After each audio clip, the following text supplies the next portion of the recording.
हर हर महादेव। ओम नमः शिवाय। हे भगवान शिव, यदि सावन सोमवार में आपके इस भक्त से कोई भूल हो जाए तो क्षमा करना, हम सब आपकी ही संतान हैं। और जो इस वीडियो को लाइक करें उसके दुख दर्द और गरीबी को दूर कर देना लायक जरूर करे रहे हैं। सावन की हार्दिक शुभकामनाएं। आए भक्तों, आजकल कई लोग ऐसे हैं जो कि अपने आप को बर्बाद करने में लगे हुए हैं, क्योंकि कुछ लोग दान करते वक्त ऐसी चीजों का दान कर देते हैं कि जिनका दान नहीं करना चाहिए। आइए, इन चीजों का दान करने से घर में दरिद्रता और मां लक्ष्मी रूठ कर चली जाती है। और दोस्तों, इन चीजों का दान करने से पति पर संकट आते हैं। और श्री कृष्ण भगवान जी कहते हैं, जो भी व्यक्ति इन 5 चीजों को दूसरों को देते हैं तो वह व्यक्ति अपने आप को बर्बाद कर रहा है, अपना भाग्य खराब कर रहा है। भक्तों, तो अगर आप भी इन 5 चीजों में से किसी दूसरे की भलाई के लिए उसे दे रहे हो तो समझ लो आप अपनी जिंदगी को बर्बाद कर रहे हो। आजकल इंसान ही अपने पैरों पर कुल्हाड़ी मारने लगा है, अर्थात कहने का मतलब यह है कि खुद ही गलती करता है, फिर कहता है हे भगवान तुमने मेरे साथ ऐसा क्यों किया गया, ऊपर से भगवान को दोष देने लगता है रहा है। और आप भी यह गलती अपने घर में कर रहे हो गए होंगे, तभी आपके घर में नेगेटिव ऊर्जा का आना शुरू हो गया होगा। और जब हम इस तरह के काम करते हैं घर में तो घर की दशा और दिशा दोनों ही बिगड़ जाती है। भक्तों, भूलकर भी इन 5 चीजों को किसी को भी न दे दें, नहीं तो आपको सड़क पर आने में कुछ वक्त लगेगा। भक्त भगवान श्री कृष्ण के अनुसार मनुष्य को अपने घर की चीजें भूल से भी दूसरों को कभी उधार में अथवा भेंट में नहीं देनी चाहिए, और भूल से भी कभी दान नहीं करनी चाहिए। दोस्तों, इन चीजों के साथ ही घर से लक्ष्मी भी चली जाती है। यह हमें बचपन से ही सिखाया जाता है कि दूसरों की मदद करने से, दूसरों को दान देने से मनुष्य को पुण्य मिलता है, क्योंकि भगवान श्री कृष्ण के अनुसार जो मनुष्य अच्छे कर्म करते हैं उन्हें उसका अच्छा फल ही मिलता है। परंतु मित्रों, कुछ चीजें ऐसी होती हैं जो आपको भूल से भी दूसरों को नहीं देनी चाहिए, क्योंकि ये चीजें अगर आप दूसरों को देते हैं तो इन चीजों के साथ आप के घर की सुख समृद्धि भी चली जाती है, क्योंकि इन्हीं चीजों के साथ आपके घर की शांति सुख समृद्धि जुड़ी हुई होती है। अगर ये चीजें आप दूसरों को दे देते हैं तो आपको दरिद्रता का सामना करना पड़ सकता है, आपके घर से मां लक्ष्मी चली जाती है,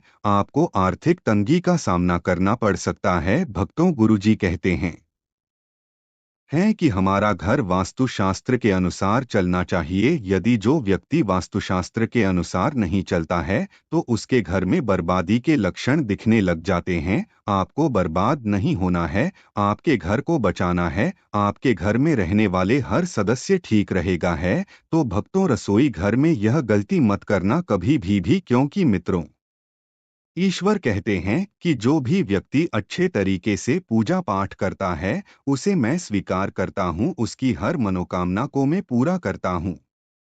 वीडियो में आगे बढ़ने से पहले अभी ही वीडियो को लाइक कर और नीचे कमेंट बॉक्स में लिख दो सच्चे दिल से हर हर महादेव। भक्तों, विष्णु पुराण में इन चीजों का उल्लेख किया गया है। इन चीजों का संबंध मां लक्ष्मी से माना जाता है, और हम सभी जानते हैं कि मां लक्ष्मी का हमारे जीवन में कितना अधिक महत्व है।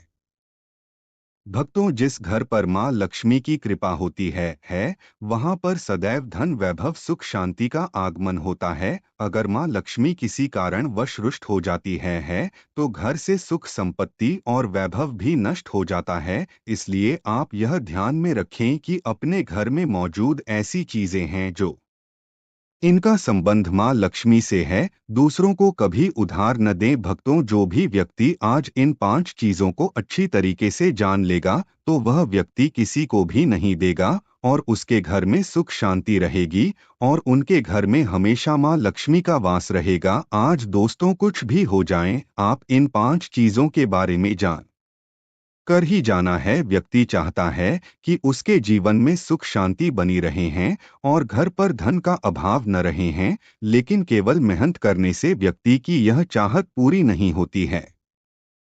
भक्तों, कई बार ऐसा होता आया है, आमदनी अच्छी होने और खूब मेहनत करने पर भी घर पर धन का अभाव बना रहता है। इसका कारण है जाने अनजाने में हुई गलतियां। दोस्तों, शास्त्रों में ऐसी कई नीतियों के बारे में बताया गया है जिसका पालन करने पर जीवन की कई समस्याएं दूर हो जाती है। भक्तों, इतना ही नहीं, इन नीतियों का अनुसरण करने पर घर परिवार में सदैव खुशहाली बनी रहती है और मां लक्ष्मी की कृपा से कभी पैसों की कमी नहीं रहती है।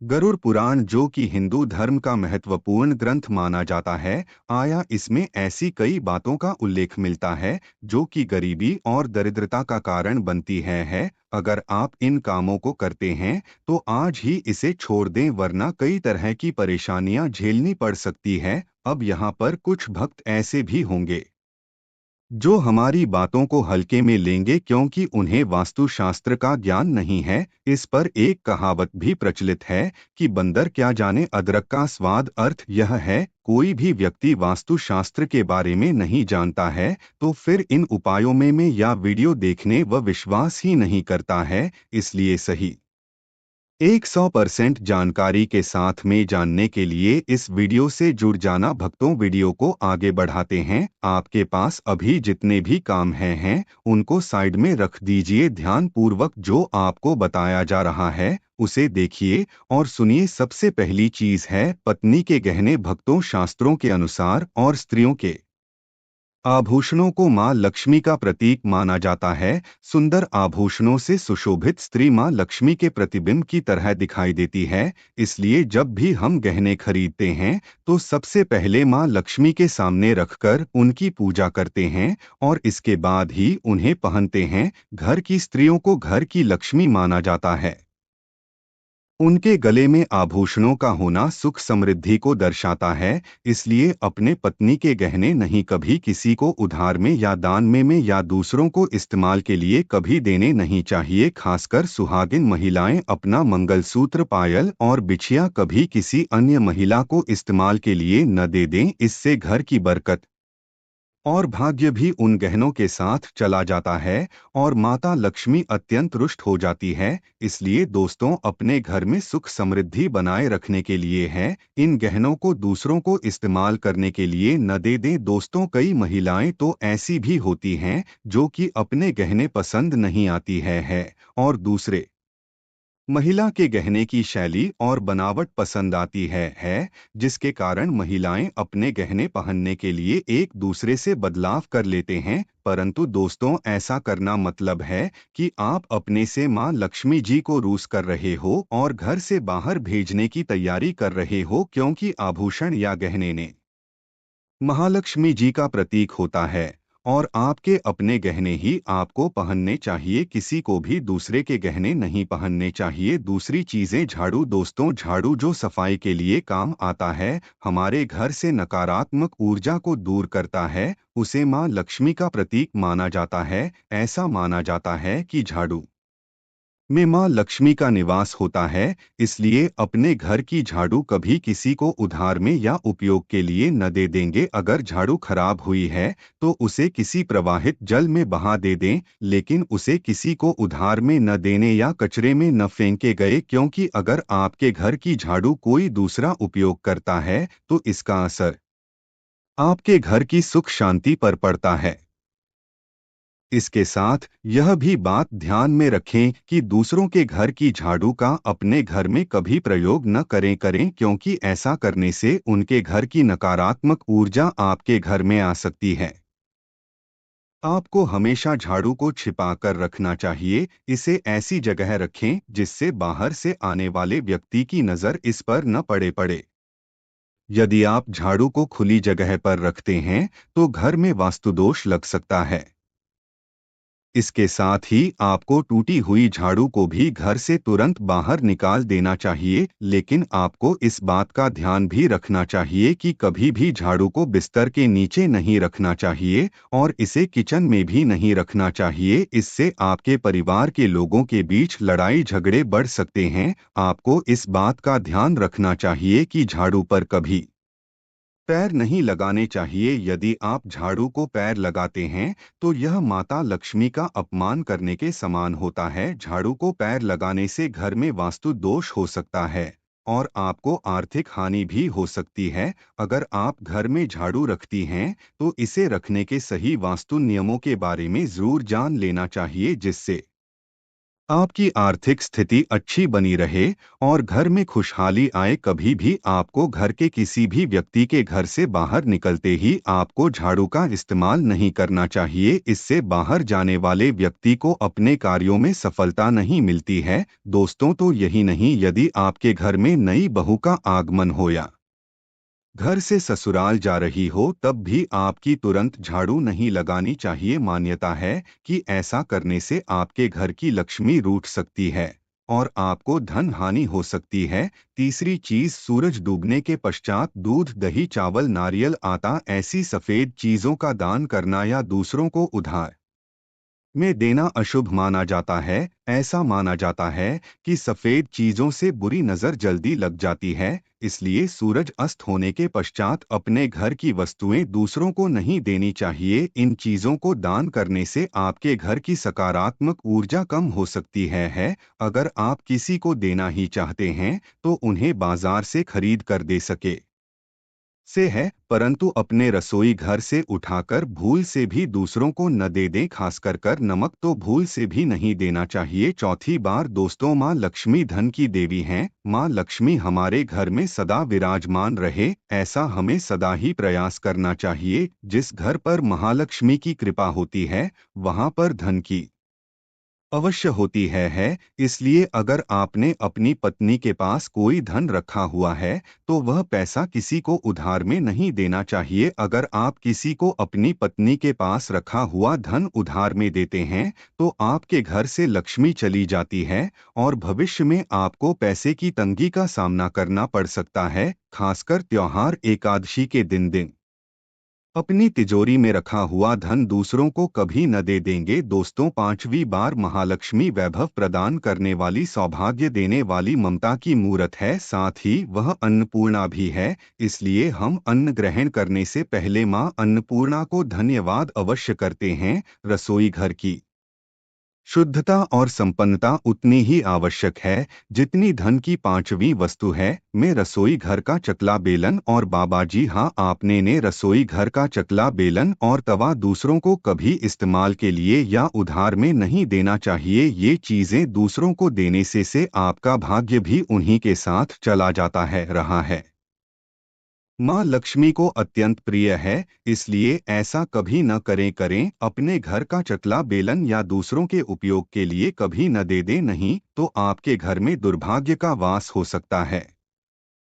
दोस्तों, तो छठवीं चीज है नुकीली वस्तु, जैसी चाकू, कैंची तथा तलवार आदि भी कभी दान में नहीं देना चाहिए। ज्योतिष विद्या में ऐसा करना नुकसानदायक बताया गया है। माना जाता है कि नुकीली वस्तुओं का दान करने से परिवार की सुख शांति भंग होती है। इसके अलावा घर के सदस्यों के बीच तनाव बढ़ने के साथ और रिश्ते खराब होने की भी आशंका रहती है। कई बार लोग अन्य चीजों के साथ स्टील के बर्तन भी दान में देते हैं, लेकिन ज्योतिष शास्त्र के अनुसार और स्टील के बर्तनों का दान करना हमारे घर के लिए अशुभ हो सकता है। धार्मिक मान्यताओं के अनुसार स्टील के बर्तन दान करने से परिवार की सुख शांति भंग होती है और झगड़े आते हैं। इसकी वजह से घर में आर्थिक तंगी बनी रहती है। इसलिए स्टील के बर्तन दान करने से बचना चाहिए। अगर आप भी स्टील का बर्तन दान करते हैं तो आगे से न करेगा कभी भी प्लास्टिक से बनी चीजों का दान नहीं करना चाहिए। सूर्यास्त के बाद प्याज और लहसुन दान नहीं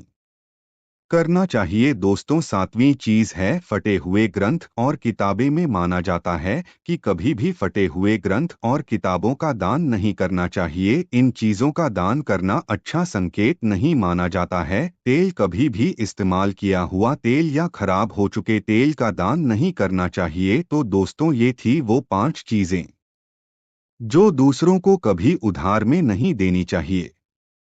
दान का महत्व हर धर्म में बताया गया है। सनातन धर्म में सदियों से दान देने की परंपरा का पालन किया जाता है। दोस्तों, तो गुप्त दान को सर्वश्रेष्ठ दान माना गया है। जो दान बिना स्वार्थ के गुप्त रूप से किया जाता है वह बहुत ही पुण्यकारी माना जाता है। इससे व्यक्ति को पाप कर्मों का नाश होता है और पुण्य कर्मों में बढ़ोतरी होती है। दान करते समय भी कुछ बातों को ध्यान में रखना आवश्यक होता है। दान का अर्थ यह नहीं है कि जो वस्तु आपके काम की न हो यानी उपयोग करने के लायक न हो उसे दान कर दिया जाए। ऐसा दान मान्य नहीं होता है। दान तन मन और धन किसी भी तरह से किया जाए, बस निस्वार्थ भाव से किया जाना चाहिए। वैसे तो कभी भी दान किया जा सकता है आया, पर कुछ समय ऐसा भी होता जिसमें यदि दान किया जाए तो बहुत शुभ फलदायी माना जाता है। मान्यता के अनुसार कुछ ऐसी चीजें हैं जिनका दान यदि प्रतिदिन सुबह किया जाए तो घर में सुख से समृद्धि बनी रहती है। रोज सुबह पहली रोटी गाय को खिलाना सबसे बड़ा दान माना गया है। आप कोई भी दान नहीं करते हो तो गाय को सिर्फ पहली रोटी हमेशा खिलाया, आपका यह दान महादान के बराबर हो जाएगा। का दोस्तों, सनातन धर्म में गाय को माता का दर्जा दिया जाता है। गया में थे कोटिंग देवी देवताओं का वास माना गया है। मान्यता है कि गाय की सेवा करने और उसे रोटी खिलाने से सभी देवी देवताओं का आशीर्वाद प्राप्त होता है। यही कारण है कि बहुत पहले से ही गाय को रोटी खिलाने की परंपरा चली आ रही है। माना जाता है कि जिस घर में प्रतिदिन पहली रोटी गाय को खिलाई जाती है वहां हमेशा सुख समृद्धि बनी रहती है। इस बात का ध्यान रखना चाहिए कि गाय के लिए जो रोटी आप निकाल ले ली उसे सुबह को ही प्रतिदिन ताज़ी रोटी गाय को खिलाएं लाएगा। इसके साथ ही सुबह को यदि आप गाय को रोटी खिलाते हैं तो उसके साथ चने और गुड़ भी खिलाना चाहिए। दोस्तों, सबसे ज़रूरी बात, हिंदू मान्यताओं के अनुसार शनि देव को तिल या सरसों के तेल का दान करने से शनिदेव की कृपा प्राप्त होती है। लेकिन इस बात का ध्यान रखना चाहिए कि दान में कभी भी इस्तेमाल हुआ तेल या फिर खराब हो चुका तेल नहीं देना चाहिए। इससे शनिदेव रुष्ट होते हैं जिससे जीवन में परेशानियां बढ़ सकती हैं। भक्तों, आपने अभी तक हमारी पूरी वीडियो देखी है तो आपसे मैं एक अनुरोध करना चाहूंगा कि इस वीडियो में आखिरी में आपको हर हर महादेव जय मां लक्ष्मी अवश्य लिखें। दोस्तों, या शास्त्र संबंधी जानकारी आपको अच्छी लगे तो वीडियो को लाइक करना ना भूलें। स्वस्थ रहें, सुरक्षित रहें। धन्यवाद।